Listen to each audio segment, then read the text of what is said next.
The morning Perry Bishop tied his best horse to Margaret Mercer's gate. He had no idea it would be the decision that changed everything about his life, the direction of his wandering soul, and the quiet, stubborn shape of his heart. It was the spring of 1873 in the territory of Texas, not far from the sun-scorched town of Laramie Creek, a place that sat like a forgotten coin at the bottom of a dry riverbed, small enough that everybody knew each other's business and large enough that people still managed to keep their sorrows private. The land rolled out in long amber waves, broken by limestone outcroppings and the occasional stand of mesquite trees that looked as though they had been fighting the wind their whole lives and had decided finally to stay bent. The sky above it all was enormous and indifferent, the kind of sky that made a person feel both free and terribly small.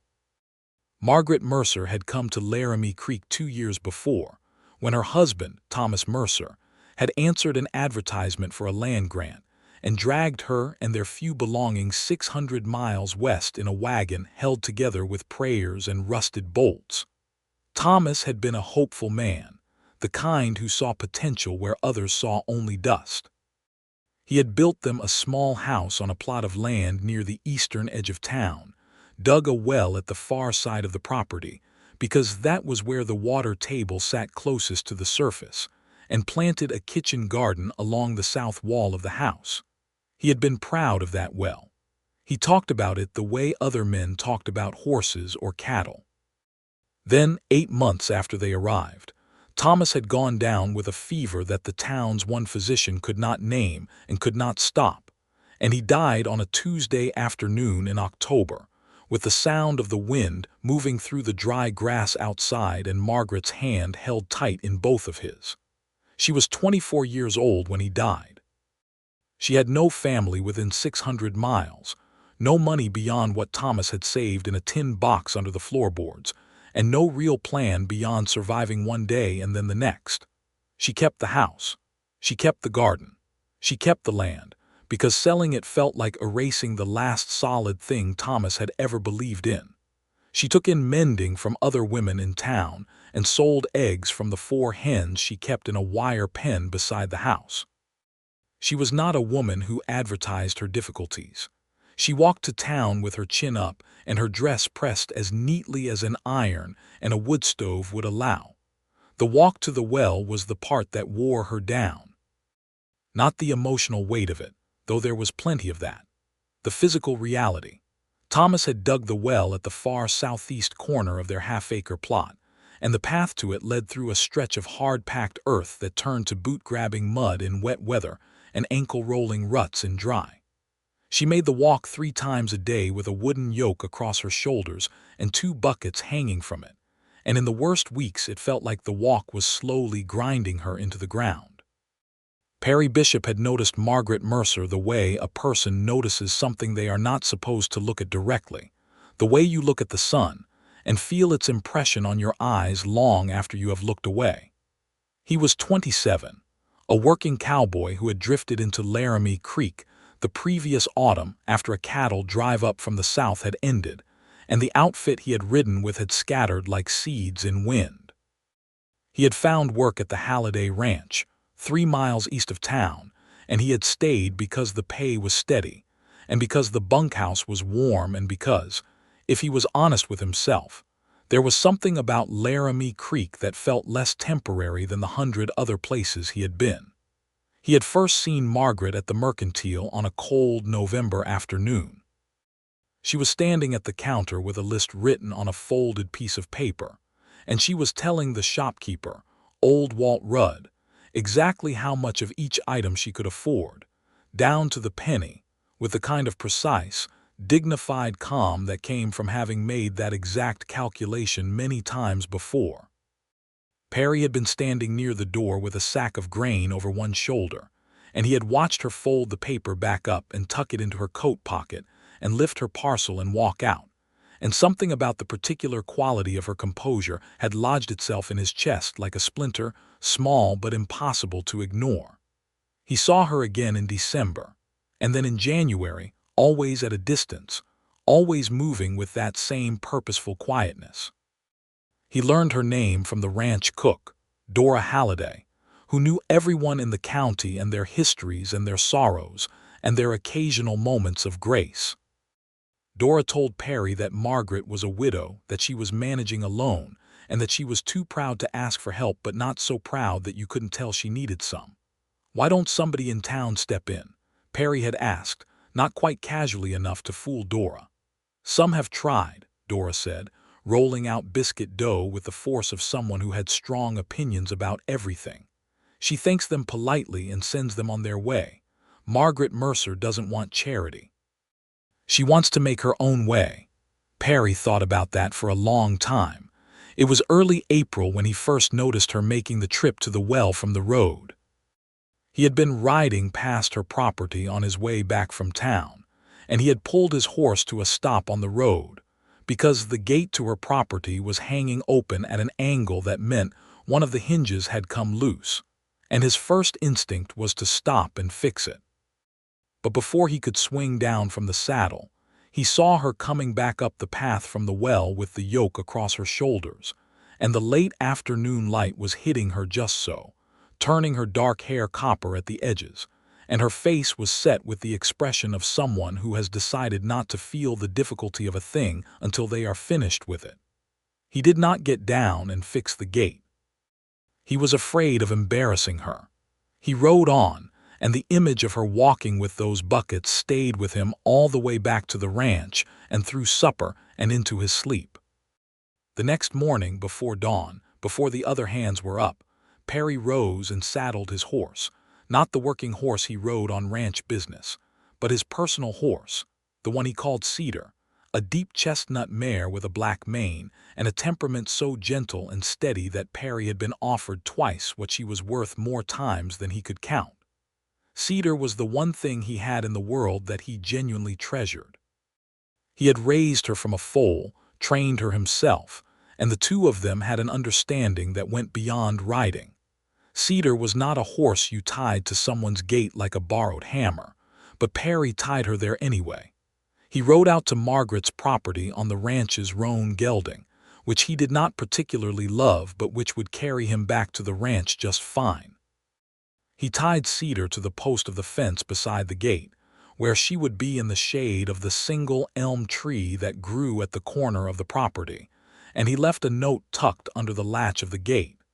He was not much of a writer, and the note cost him more effort than he expected. He wrote it 3 times on scraps of paper before he was satisfied, and even then he was not sure he had it right.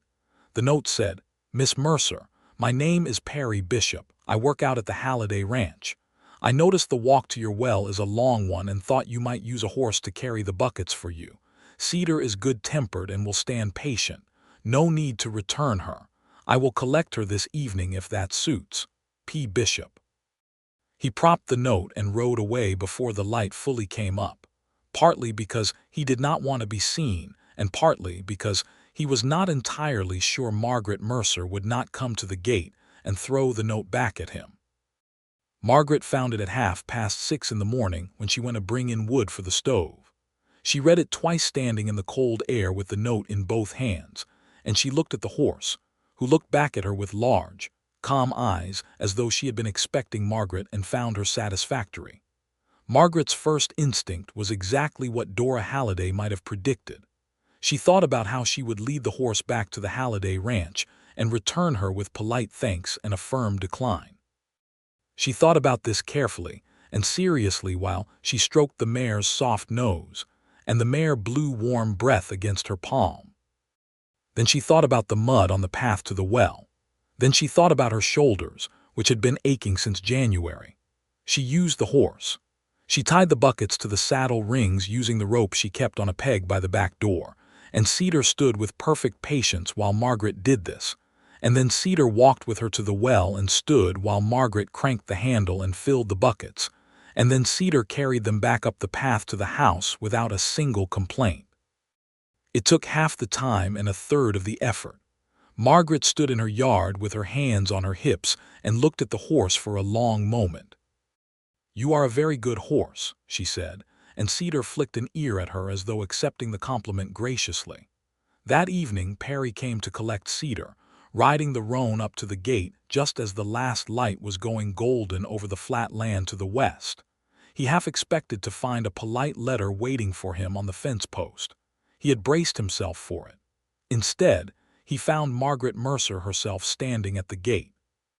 She was still in her work dress, dark blue with the sleeves rolled to the elbow, and her hair was escaping its pins in a way that suggested she had been too busy to notice. She looked at him steadily when he came up the road, and he pulled the roan to a stop and removed his hat. "Mr. Bishop," she said. "Miss Mercer," he said.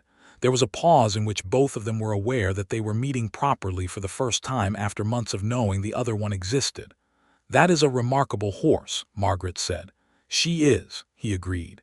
"She made the trip to the well in about a quarter of the time it usually takes me," Margaret said, "and she didn't complain once."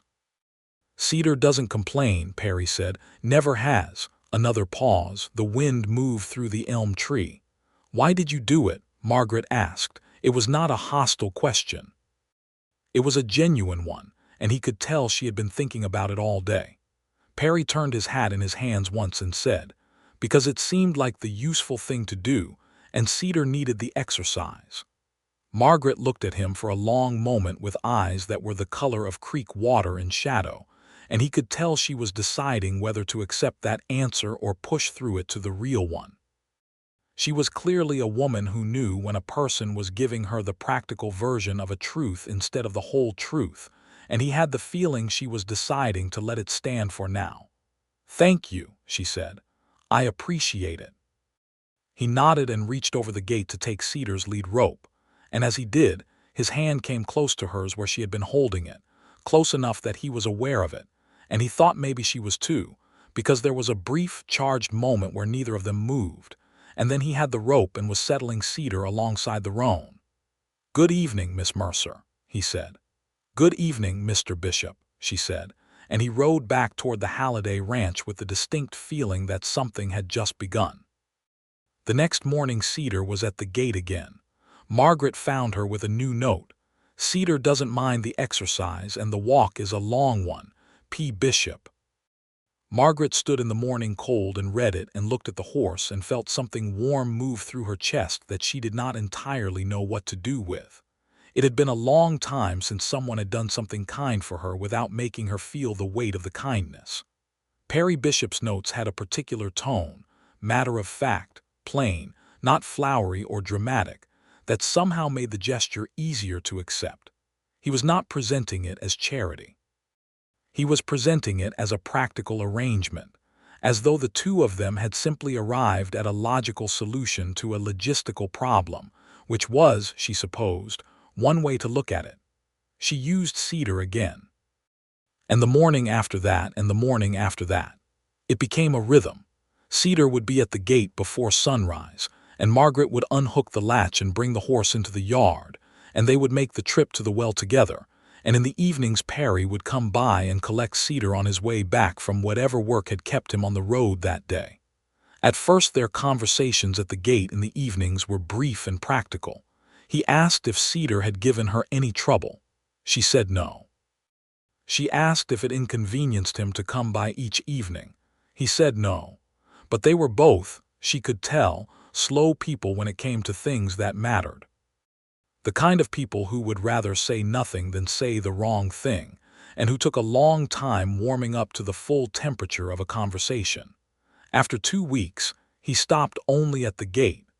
After 3 weeks, he came around to the yard, where she was sometimes still working in the kitchen garden in the evening light. He would lean on the fence and they would talk while she worked, sometimes about practical things, the condition of the road into town, whether the spring rains were going to come late, how the garden was looking, and sometimes about other things. What had brought her to Laramie Creek? What it had been like growing up in Tennessee, which was where she was from. What kind of cattle work he had done before settling at the Halliday Ranch.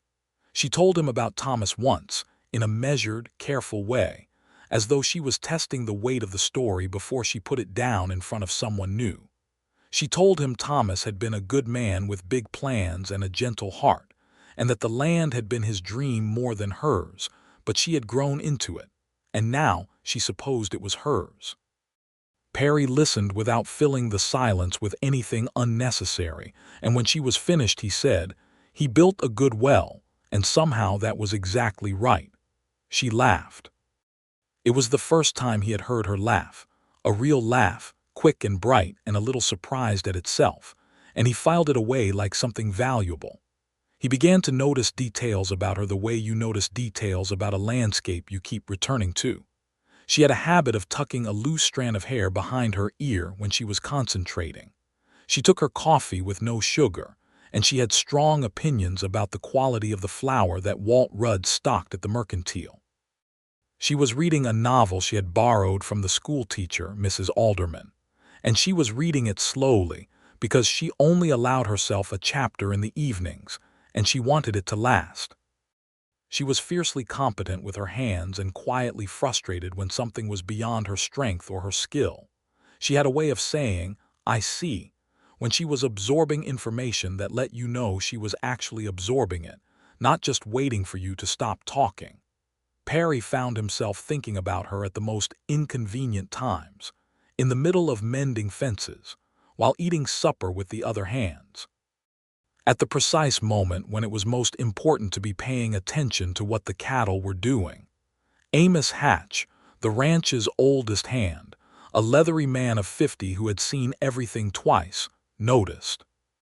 "You've got a woman on your mind," Amos said one evening, completely without preamble while they were cleaning saddle leather by the light of a lantern in the stable. "I don't know what you're talking about," Perry said. "You oiled that same piece of leather 4 times, Amos said. Perry looked down. He had. "The widow Mercer," Amos said. It was not a question. Perry set the leather down. "How does everybody know everything in this town? We don't have much else to occupy us," Amos said pleasantly. "She's a good woman, strong, sensible." "I'm aware," Perry said. "You going to do something about it?" "I'm not sure she's looking for anything to be done," Perry said. "She's managing fine on her own." "That's not the same as wanting to be alone," Amos said, and returned to his work with the air of a man who had said everything that needed saying.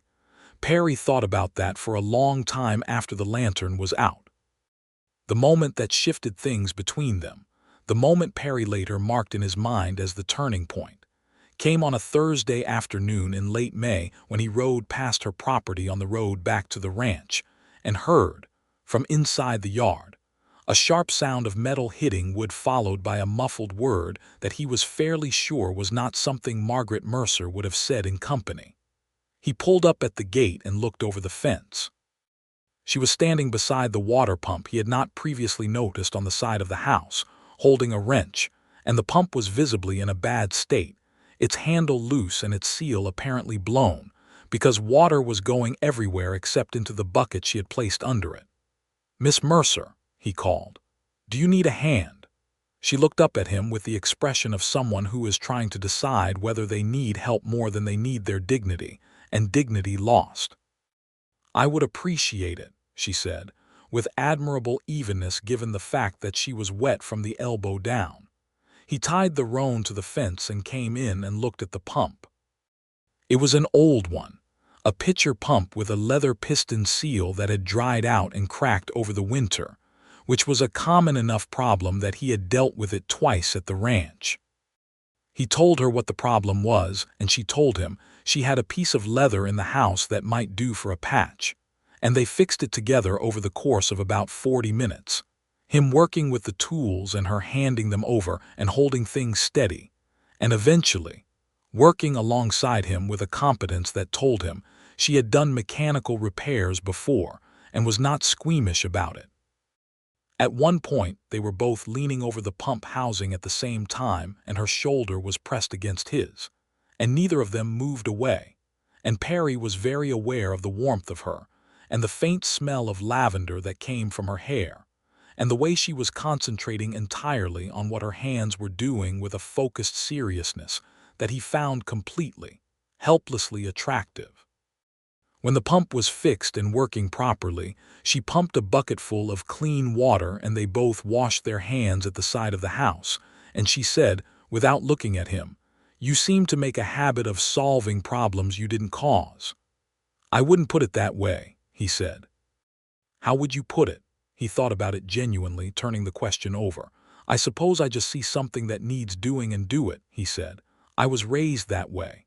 She handed him a cloth to dry his hands and their fingers touched, and this time neither of them pretended not to notice. "Where were you raised?" she asked. "Oklahoma," he said. "My father ran a small outfit east of Guthrie, 7 of us in a house the size of your kitchen garden." "That is a very small house," she said. "It was," he agreed.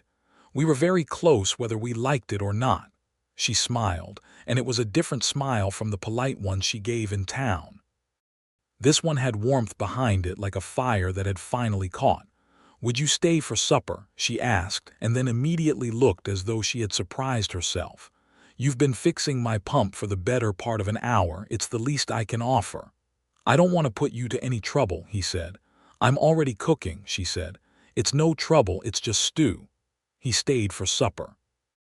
They ate at her small table by the window that looked out over the kitchen garden, and the light came through golden and long the way May light did, stretching the afternoon out into something gentle and unhurried.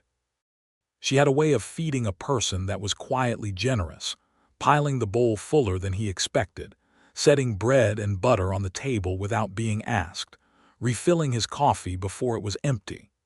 She ate her own supper with the same brisk efficiency she brought to everything, but she was also fully present in the conversation, asking him questions and listening to the answers with her whole attention, which was not something he experienced often. He told her about the cattle drive south of the Red River, about the summer he had spent in New Mexico, and the year he had worked for a ranch in Colorado that backed up against the mountains, and how, in the mornings, the light hit the snowcaps and turned them pink, and he had sometimes stopped whatever he was doing just to look at it because it seemed wrong not to.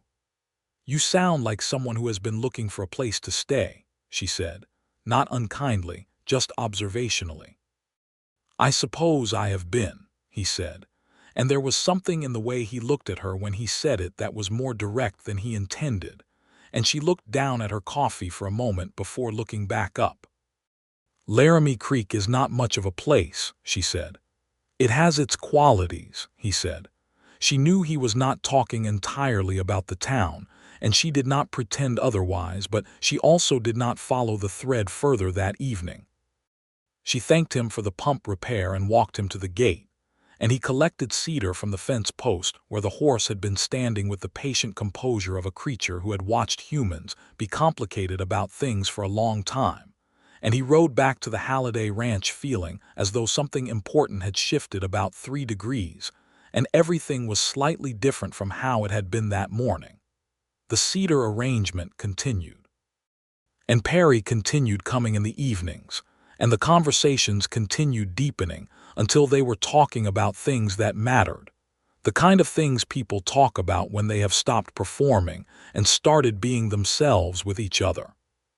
She told him one evening about the hardest part of the first winter after Thomas died, how she had run out of lamp oil in January and had gone 3 days reading by firelight until she could get to town, and how those 3 days had felt like the loneliest of her life, not because of the dark, but because she had no one to talk to in it. He told her about a winter in Colorado when he had ridden into a blizzard thinking he could make it to the next town and nearly hadn't, and how the cold had a quality of absolute indifference that was different from loneliness but related to it. "Both remind you that the world doesn't particularly care whether you're warm," she said. "Yes," he said, "exactly that." In June, the town of Laramie Creek had its annual 4th of July celebration 3 days early because the minister, Reverend Cole, had a prior engagement in the county seat on the actual date, and everyone agreed the Reverend's blessing was important to the festivities. There was a dance held in the open space behind the saloon, which was acceptable because the saloon owner, Bert Flannery, cleared the tables and hung lanterns, and his wife made sure there were enough respectable people present that it could not technically be called a saloon event. Perry asked Margaret to the dance by leaving a note with Cedar in the morning, which had become his chosen method of communication for things he was not sure he could say to her face without stumbling over the words. The note was short and direct. "There is a dance on Saturday. If you would not find it disagreeable, I would like to take you, P. Bishop." Margaret read it and laughed to herself and then spent a considerable amount of time considering her answer, not because she was uncertain but because there was a pleasure in the considering. She wrote him a note of her own, tucked it under Cedar's halter, and sent the horse home with it. His note said, "I would not find it disagreeable, M. Mercer." He kept that note in his jacket pocket for weeks. The dance was held on a warm Saturday evening with a sky full of stars and lanterns swinging in the breeze, and a fiddler and a banjo player who knew all the right songs. Perry came to her gate at 7 o'clock clean-shaved and wearing his good shirt, the one he had bought in Denver 2 years ago and kept for occasions. His hair was combed and his boots were polished, and when Margaret came to the gate in a dress he had not seen before, dark red with white trim at the collar, with her hair pinned up and a few curls loose at her temples, he felt something knock around in his chest that he would have described, if pressed, as his heart remembering it was there. "You look beautiful," he said, and he said it the way he said most things, straightforwardly, without decoration, and she looked at him and said thank you in a way that meant she believed him. They walked to the dance together through the warm evening, and when they arrived people noticed them and managed to look as though they weren't noticing, which is a particular talent of small-town residents everywhere. Dora Halliday caught Perry's eye across the cleared space and gave him a look that contained the full weight of several months of told you so. They danced. Perry was not a graceful dancer, but he was a capable one, and Margaret was better than he expected, light on her feet, with an instinct for the rhythm that suggested she had danced a great deal at some earlier, lighter point in her life. They danced 2 reels and a waltz, and during the waltz his hand was at the small of her back and her hand was in his, and they were looking at each other without the comfortable screen of practical conversation between them for the first time, and he could feel the warmth of her through the fabric of her dress, and she could feel the steadiness of him in the way he moved, careful and sure. "I'm glad you asked me," she said during the waltz, quietly enough that only he could hear. "I'm glad you said yes," he said. The fiddler played 3 more songs, and then they stood at the edge of the dancing and ate cake that the Reverend's wife had made and watched other people dance and talked about nothing important and everything comfortable. And by the time Perry walked her home in the dark with the stars enormous overhead, something had resolved between them. Some question that had been open for months had begun, not to close, but to answer itself in the particular gradual way of things that matter. At her gate he stopped and she stopped, and they stood in the dark with the elm tree moving softly above them. "Margaret," he said. It was the first time he had used her first name, and she noticed it the way you notice a change in the temperature of a room, a change that feels like something beginning. "Perry," she said, using his equally deliberately. He took her hand, which he had only held in the formal way during the waltz, and held it now in a different way, not the way you hold a hand for dancing, but the way you hold a hand because you want to, carefully and with intention. "I don't want to push past what you're comfortable with," he said, "but I want you to know that I think about you a great deal, a very great deal actually, and I'm not bringing Cedar by every morning just because she needs the exercise." Margaret looked at him in the dark and he could see the shape of her face, the way she was considering, and he wondered if he had overstepped. Then she said, "I know why you bring her, I've known for some time." And he said, "And I think about you a great deal too," she said, "more than I expected to, more than I knew how to manage for a while." He moved a little closer and said quietly, "Can I call on you properly then, not just to fix pumps and collect horses?" She smiled and it went all the way to her eyes. "Yes," she said, "I think you may." He walked back to the ranch that night with Cedar ambling beside him and the stars burning above and the smell of warm grass in the air. And he felt, for the first time in a very long time, like a man who was exactly where he was supposed to be.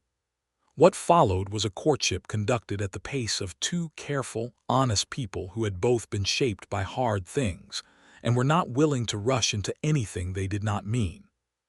He came to call on Sundays after church and on Thursday evenings, which were when she was least busy with mending orders. He brought small things when he came, practical things, a tin of good coffee, a packet of seeds for the garden, a pot of lard for the pump mechanism so it would not dry out again. Not flowers or perfume, which might have felt like a performance. Things she could actually use.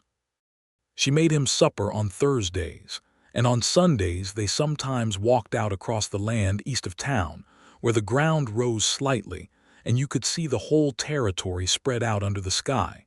And they walked and talked and occasionally sat on a flat-topped rock and watched the light change. He was a good companion. He did not need to fill silences, and he was genuinely interested in what she thought about things, which was not something she had experienced from many men in her life. She told him once, sitting on that rock in the afternoon light, that Thomas had loved her in a gentle, uncomplicated way that she was grateful for, and that when he died, she had not expected to ever again feel the particular alertness that comes from caring about someone new. That feeling of having a new person in your field of awareness, someone whose happiness registers in your own chest. Do you feel that? Perry asked carefully. I do, she said. When you come up the road in the evening, I notice it before I can see you clearly, like something in me already knows the shape of you. He was quiet for a moment and then he said, I've never had a proper home, not as an adult. Never thought it was something I was missing until I started spending evenings at your table. She looked at him and said, Your evenings at my table are very welcome, Perry. It was not the dramatic declaration of a dime novel. It was better than that. It was the truth of two people saying plainly that they were glad to be in each other's lives. The summer moved through its long, bright days, and they moved through the summer together, closer every week, more comfortable and more known to each other.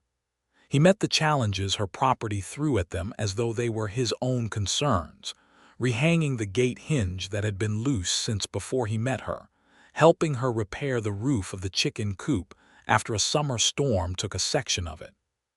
She helped him in return, mending his riding jacket when it split at the shoulder and later, when he was laid low for a week with a summer cold, appearing at the ranch with a pot of soup and the quiet competence of someone who has nursed before and knows what a sick person needs without being told. She sat with him while he ate the soup and they talked about books, which surprised him because he had not expected to find that he liked talking about books. She was reading a second novel now, borrowed from Mrs. Alderman again, and she had opinions about the characters that were incisive and a little fierce and made him laugh. And he told her about a book someone had left in a bunkhouse in Colorado that he had read 3 times because it was the only one available and had come, reluctantly, to genuinely enjoy. And she said she thought she might like to read it, and he said he would see if he could find a copy. He found one at the general store in the county seat when he rode up there on ranch business, and he brought it to her on a Thursday evening with the same offhand practicality with which he brought everything, setting it on the table while she ladled stew into bowls and saying, "Found that book." She stopped ladling and picked it up and turned it over in her hands and looked at him with a warmth in her face that he would have memorized if he could and said, "Thank you, Perry." He ate his supper with the feeling of a man who had done something that mattered. It was Amos Hatch who finally said the thing that needed saying in October, almost exactly a year after Perry had arrived in Laramie Creek. They were riding the fence line in the early morning, both of them hunched into their coats against the chill that had come down from the north overnight, and Amos said, without prelude, "You know, a man who has been courting a woman for 6 months and is still sleeping in a bunkhouse should probably think about what his next move is." Perry did not say anything right away. "I don't want to push her," he said finally. "There's a difference between pushing and moving," Amos said. "From what I can see, you've been standing still for about 2 months." Perry looked out at the fence line stretching ahead of them. The grass was fading to brown at the edges and the sky was low and gray. "I want to be sure she wants what I want," he said. "Have you asked her?" "Not in so many words." "Well," Amos said, with the unassailable logic of an old man who had seen too many things, "that would be the move." Perry thought about it for 2 weeks. He was thorough by nature, not slow. There was a difference, and he wanted to be sure of what he was going to say before he said it. He was also, if he was completely honest, afraid. Not of being refused exactly, though that was part of it. More afraid of the size of what he wanted, because he had spent his whole adult life traveling light and wanting nothing that could not fit in a saddlebag. And what he wanted now was enormous and rooted and warm and looked, when she was reading by firelight, exactly like home. He asked her on a Thursday evening in November, a year after they had first spoken at her gate. The stew was on the table and the fire was going and the windows were dark with early night, and he had been sitting across from her for an hour talking about the ordinary things of their days, and there was a quiet moment between them, the kind of quiet that felt like fullness rather than absence, and he said, "Margaret." She looked up at him. "I need to ask you something," he said. "All right," she said. He set down his fork, which felt like the right thing to do, and he looked at her steadily across the small table and said, "I want to marry you. I want to live here on this land and build what Thomas started, and I want it to be yours as much as it has always been and mine as well if you'll have me. I am not a wealthy man. I have cedar and my tools and what I've saved, which is not a great deal. But I am steady, and I will work hard every day of my life for you, and I would like, very much, to stop sleeping in another man's bunkhouse and come home to you." The fire made small sounds in the grate.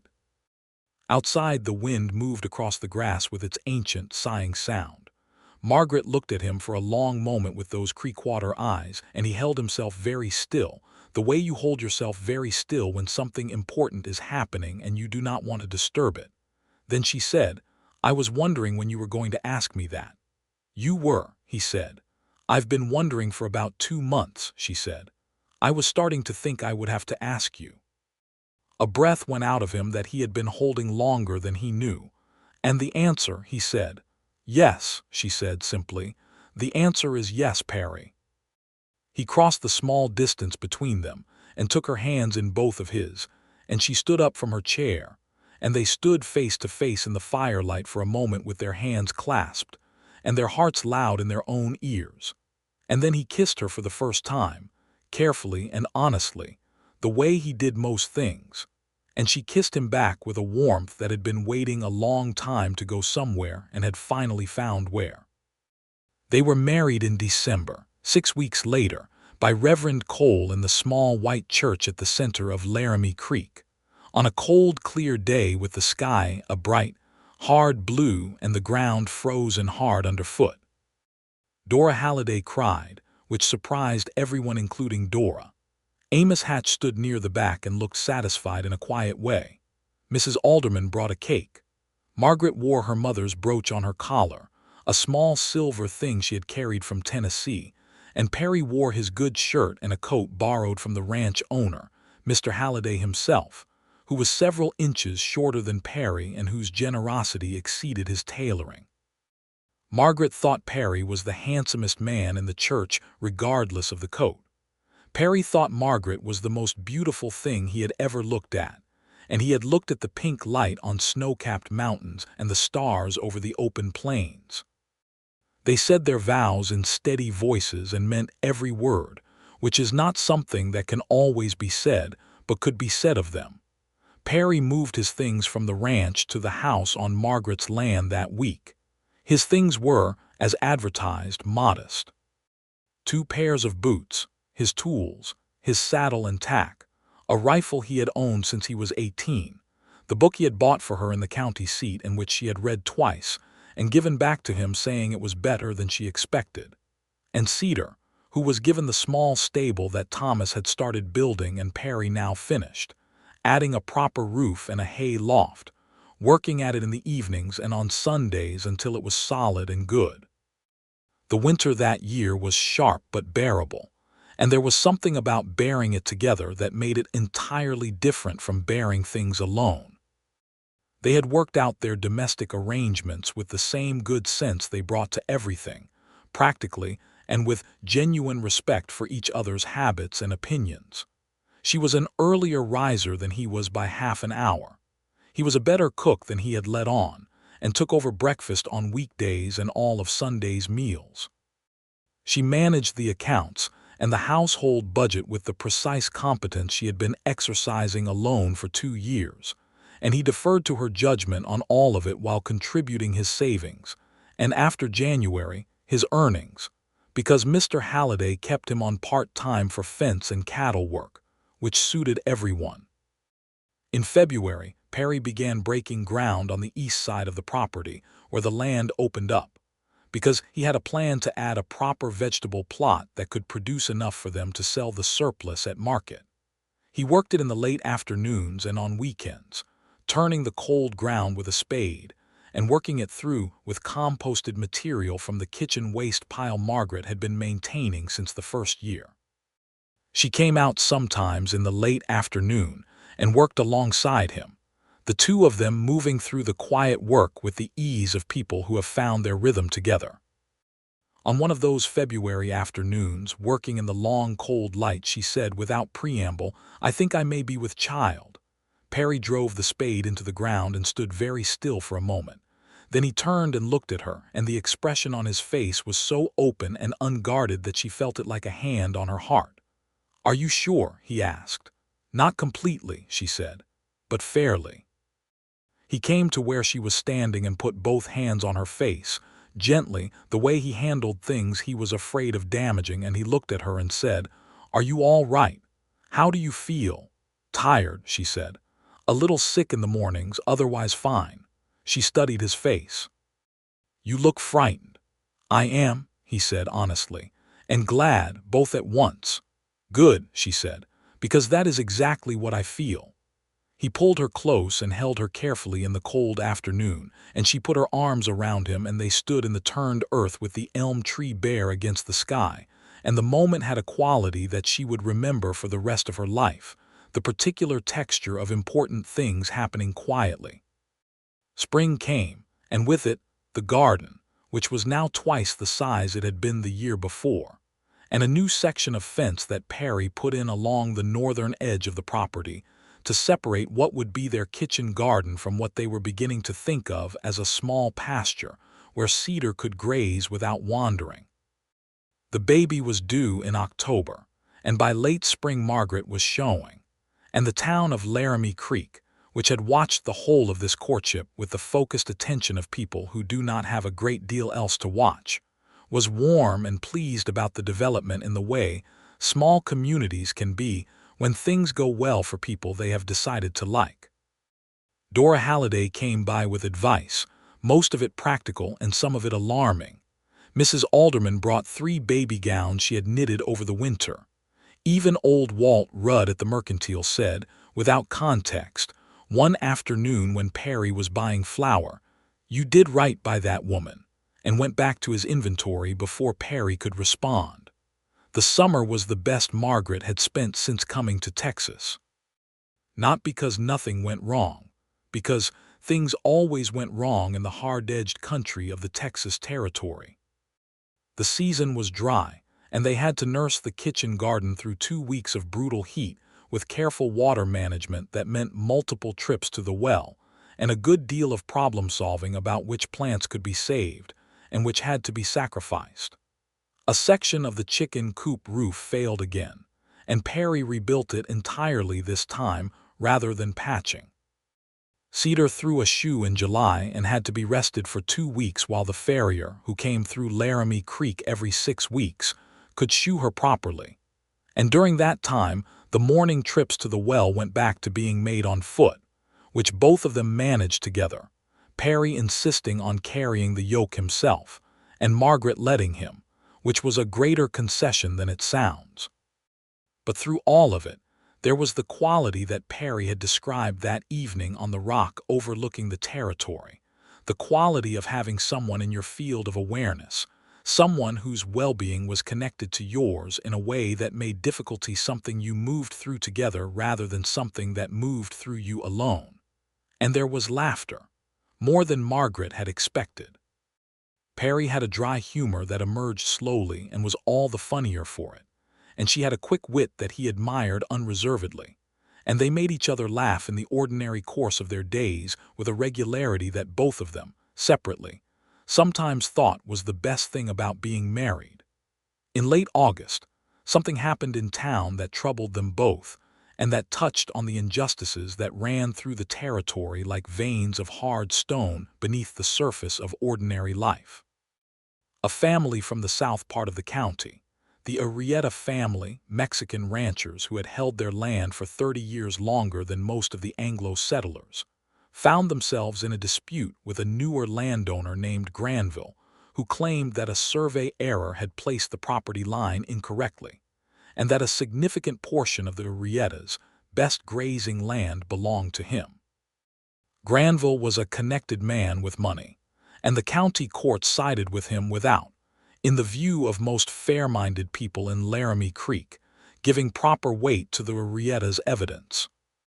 Perry had known old Eduardo Arrieta slightly, in the way you know neighbors in a ranch district, and what happened to the Arrieta family sat hard with him. He said to Margaret that evening, sitting on the porch they had added to the south side of the house in the spring, "It's wrong. It is purely and simply wrong, and the law is not helping because the law is not as interested in right as it is in the person who has the most money to hire a good argument." "I know," Margaret said. "It has always been that way out here for certain people." "It shouldn't be," he said. "No," she agreed. "It shouldn't." They had no power to reverse what the court had done, but Perry rode out to the Arrieta place the following Saturday and spent the day helping Eduardo and his son repair the new fence Granville's men had put up at the newly surveyed line. Because the fence was poorly done and it was going to fall in the first hard wind, and whether the line was just or not, the Arrieta cattle needed to be contained. He came home with dust on his face and a quiet anger he had not entirely worked out of his system, and Margaret handed him a cup of coffee and sat with him on the porch until the anger burned down to something more manageable. She said, "You are a good man, Perry Bishop." He said, "I try to be." She said, "You succeed more often than you know." October came in with cold nights and bright days, and on the 17th of October, Margaret went into labor. Perry rode for the midwife, a capable woman named Frances Bright who had been delivering babies in the territory for 20 years, and Frances arrived and took charge with the calm authority of experience and sent Perry to wait outside where he could be useful by not being in the way. He waited in the yard with Cedar for company, the horse standing close beside him with the particular equine sympathy that Perry had always appreciated in her, and the night moved past him slowly, and the stars turned overhead in their vast, indifferent, beautiful patterns, and he thought about all the things he had not known he was capable of feeling until Margaret Mercer had let him tie his best horse to her gate. Just before dawn, Frances Bright opened the back door and said, "You have a son." Perry went inside and found Margaret tired and luminous in the lamplight, holding a very small person wrapped in the baby gown's Mrs. Alderman had knitted, and the baby was red-faced and disapproving of the world in the way that new babies are, and Perry sat on the edge of the bed and looked at both of them and felt the full weight of every good thing that had ever happened to him arriving in a single moment. "He is healthy," Margaret said. "Frances says he is perfectly healthy." "And you," Perry said, "are you well?" "I am very well," she said. "I am tired and very well." He touched the baby's cheek with one careful finger, and the baby's hand, reflexively, closed around his finger with a grip that was surprisingly fierce for someone so small, and Perry laughed, a full, unguarded laugh of pure delight, and Margaret watched his face in that moment and thought that she would carry this image with her to the end of her life. They named the boy James Thomas Bishop. Thomas for her first husband, because it seemed right, because this land had been Thomas's dream and they were living it, and because Margaret wanted the name carried forward into the future that Thomas had hoped for. James for Perry's father, who had been a hard man in many ways but a good one in the essential ones, and who had taught Perry that a man's work and a man's word were the same thing. James Thomas Bishop was a healthy, loud, and opinionated baby who slept in short bursts and had strong views about when he was hungry, and was almost immediately in love with Cedar, who he could see through the window of the house from his cradle, and whose presence seemed to calm him when nothing else would. The winter that year was the warmest they had spent together, not in temperature, which was brutal and relentless, but in the quality of their evenings, the four walls of the house holding the fire and the lamplight and the sounds of a baby and the quiet conversation of two people who were entirely at home in each other's company. Perry had long since stopped being a man who was looking for a place to stay. He had found one. He knew with the deep certainty of things that need no argument, exactly where he was supposed to be. Cedar, for her part, had thoroughly retired from her role as a water-carrying horse, a role she had never been designed for and had accepted with grace. She was Perry's riding horse and the baby's favorite window view, and a fixture of the property as permanent and beloved as the elm tree. Perry sometimes thought that Cedar was the one who had started everything, standing patient at the gate that first morning while everything about his life quietly rearranged itself around the woman who had come out and found her. He was not wrong. Spring of 1875 came in gentle and green after a winter of good rains, and the territory was as beautiful as Perry had ever seen it, the grass high and thick, and the sky that particular washed blue that followed wet winters. The vegetable garden was the most productive it had ever been, and they did indeed sell surplus at the market in town, loading the wagon on Friday mornings with Margaret holding James and Perry driving the team, Cedar tied to the back of the wagon because James made such noise if she was not in sight. People in Laramie Creek had fully accepted the Bishops as part of the town's fabric by now. Perry had a reputation as a man who could be counted on, someone you called when a job needed doing right, and Margaret's mending business had expanded into a small dressmaking operation because her skill was known and the other women in town had begun to request it. They were not wealthy by the standards of the wealthy, but they were solid and growing, and every week the tin box under the floorboards that had once held Thomas Mercer's small savings held more of what Perry and Margaret were building together.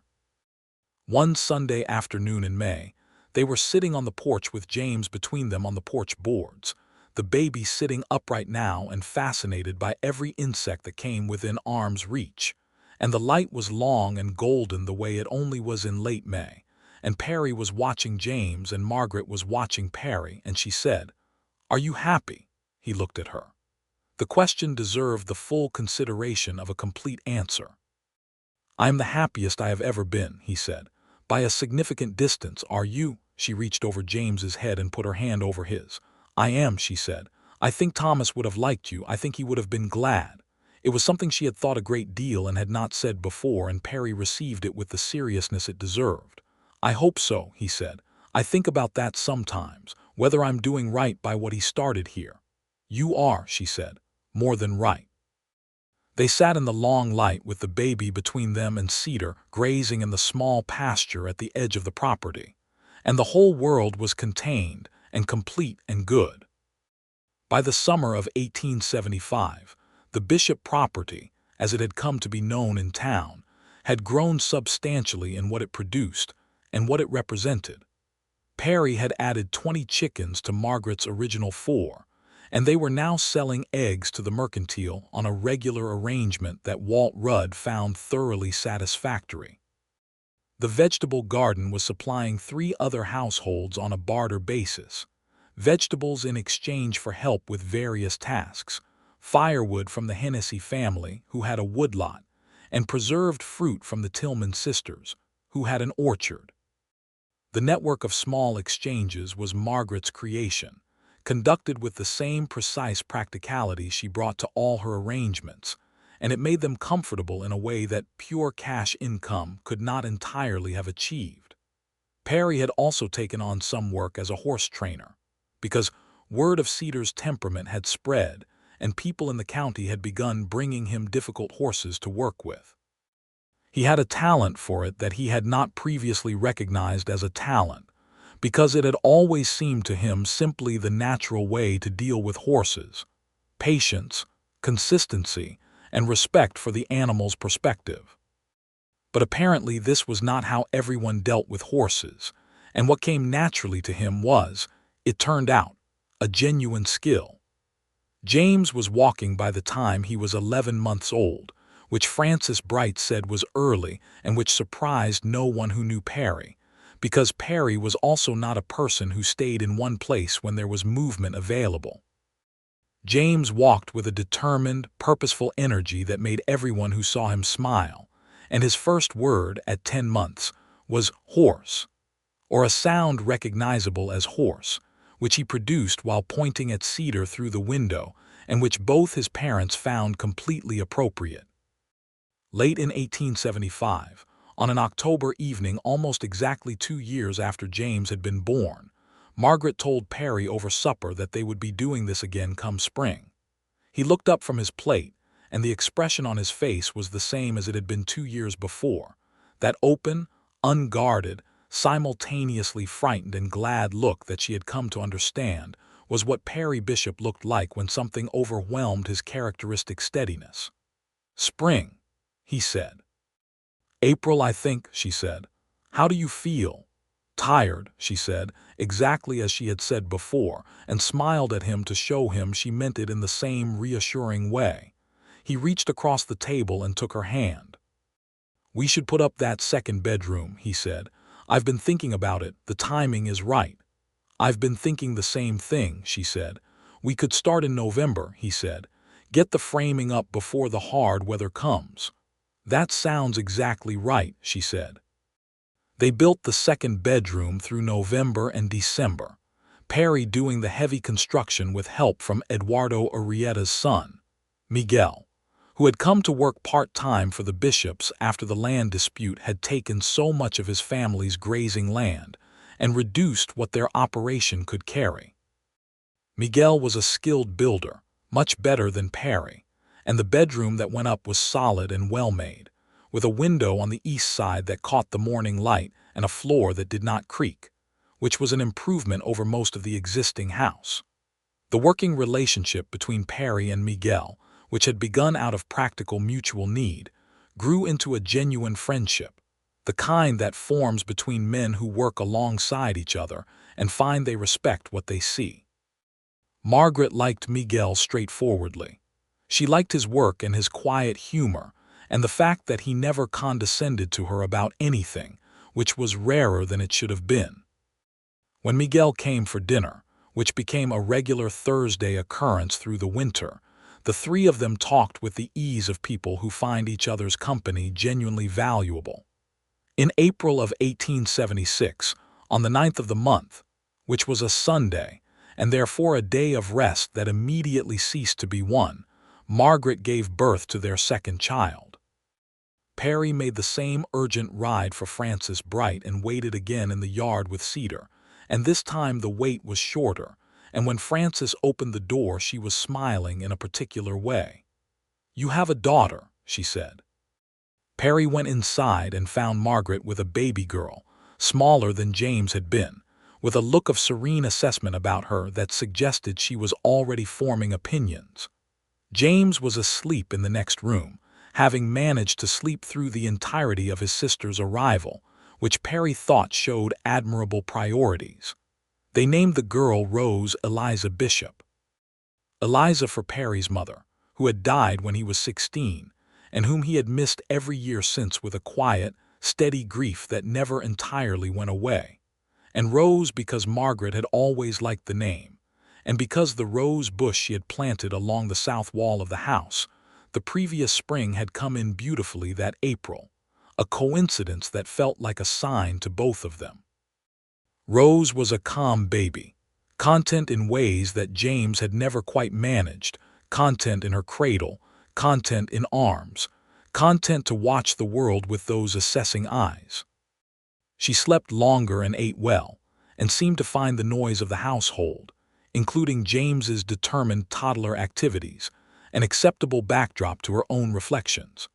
Perry was thoroughly smitten with her from the first evening, sitting with her in the lamplight while she slept on his chest, and the house was quiet around them, and Margaret watched from the doorway and felt the fullness of things. Laramie Creek had grown a little in the 3 years since Margaret and Perry had come together. A new family of homesteaders, the Garfields, had taken up land to the north. A second doctor, a young man from Missouri named Ellison, had come to share the practice with old Dr. Harmon. The railroad had extended its southern line to the county seat, which meant that goods came faster and mail came more reliably, and the world felt incrementally less far away. The Bishop household continued to grow in the ways that mattered. The vegetable garden expanded again in 1876. The horse training work had become regular enough that Perry had taken on 2 horses on a full-time training basis in the small corral he had built along the south fence.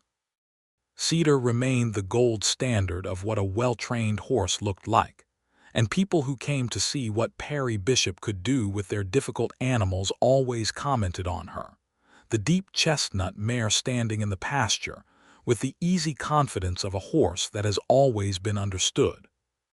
Perry sometimes stood at the fence and looked at Cedar and thought about that first morning, the one where he had made the decision on something between impulse and calculation, the decision to take the best thing he had and leave it somewhere it would be useful, for a woman he barely knew and already admired. He had not had a strategy. He had not thought it through the way he thought most things through. He had simply acted from some deep instinct that told him the right move was generosity, that the way to reach someone who didn't want charity was to offer something practical and walk away before it could be refused. He had not known, that first morning, that Cedar was going to carry the buckets for the woman who would become his wife, who would give him a home and 2 children and the permanent sense of being located, of being exactly where you belong. He had not known any of it. He was grateful daily that he had tied the horse to the gate anyway. In the autumn of 1877, a letter came from Tennessee. It was from Margaret's younger sister, Clara, who had been 13 when Margaret left for the West and was now a woman of 19. Clara wrote in a careful, formal script that suggested she had composed and recomposed the letter several times, and the substance of it was that their parents were both gone, their mother the previous winter and their father in the spring, and that Clara was very much alone and had been thinking about her sister's letters, which Margaret had continued sending faithfully across the years, and would Margaret perhaps have room for her to come west? Margaret read the letter at the kitchen table on a gray autumn morning with the children playing in the next room, and Perry watched her face go through several things: grief for the parents she had not seen in 5 years, concern for Clara, and something that looked very much like the particular worry of a person who loves someone they cannot reach. She handed him the letter. He read it and set it down. "Write to her tonight," he said. "Tell her to come." "Perry, it's an extra mouth to feed, it's another." "Margaret," he said, the way he said her name when he wanted her to hear him fully. "Write to her tonight and tell her to come." She looked at him for a long moment, the way she still did sometimes when he said something that moved her past the practicalities and into the feeling of things. "All right," she said. Clara Mercer arrived in Laramie Creek in December of 1877, stepped off the stage from the county seat onto the frozen Main Street with 2 bags, and an expression of determined bravery that reminded Perry so strongly of how he imagined Margaret must have looked arriving in Texas 5 years ago that he felt immediately fond of her. She was smaller than Margaret, lighter-haired, with the same quick, assessing eyes, and she looked at the town and the land and the enormous sky and said, "Well, it is very large, isn't it?" "You get used to it," Margaret said. "One adjusts," Perry agreed. Clara adjusted. She was quick and capable, and within a month she had made herself useful in the household and had begun teaching school alongside Mrs. Alderman 3 mornings a week, because she had a talent for it and the school was understaffed. She adored James, who returned the admiration with enthusiasm, and she was quietly in awe of Rose, who regarded her with the serene assessment that was Rose's response to most things. She also, within a month of her arrival, noticed Miguel Arrieta. The noticing was mutual. It proceeded with a deliberateness that would have been recognizable to anyone who had watched Perry and Margaret, and with a quietness that suggested both of them had learned something from observing how things could work between careful people who were honest about what they wanted. Perry and Margaret observed the whole development with the satisfaction of people watching something they recognize very well. "He's a good man," Perry told Margaret one evening. "She's a sensible woman," Margaret said. "They'll be all right," he said. "They will," she agreed. Miguel and Clara were married the following autumn, in the same white church where Perry and Margaret had stood 5 years before, and they settled on a piece of land adjacent to the Arrieta family property to the south, close enough for visits and far enough for independence, which suited everyone. The winter of 1878 was hard, one of the harder ones the territory had seen in a decade, with cold that drove deep into the ground and storms that kept everyone close to their fires for days at a stretch.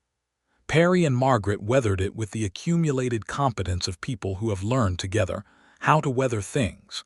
The cellar was well stocked from the summer's production. Firewood was abundant. The animals were well sheltered.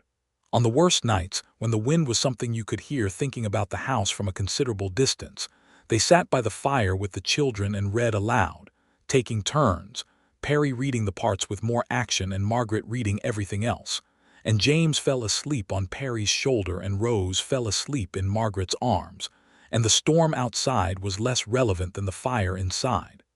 Spring of 1879 came like a reprieve.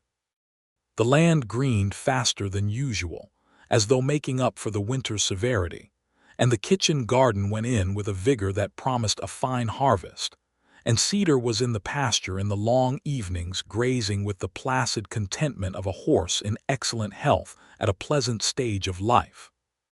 James was 5 now, a compact and energetic boy who followed Perry everywhere, and was already learning the basics of horsemanship with a natural feel for the animals that Perry recognized, and was careful not to push too fast.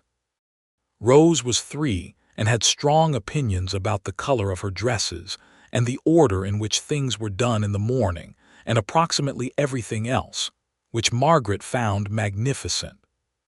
Perry, standing in the field one May evening looking at the property, at the house with its 2 bedrooms and its good-sized porch and its south wall roses coming in for the 3rd year, at the garden and the stable and the corral and the pasture where Cedar moved in the low light, felt the full, settled, permanent quality of a life that had been built and not inherited.